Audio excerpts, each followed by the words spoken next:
How to deposit checks with Zion's Bank mobile app.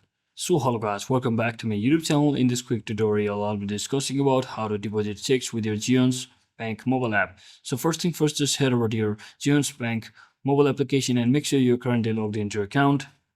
And just endorse the back of the check with your signature and add the words for mobile deposit to ZFNB, that is Zion's mobile bank application.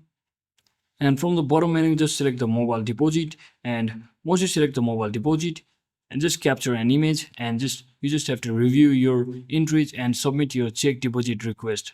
So once you do all of that, you will be successfully depositing checks with Zion's mobile bank application.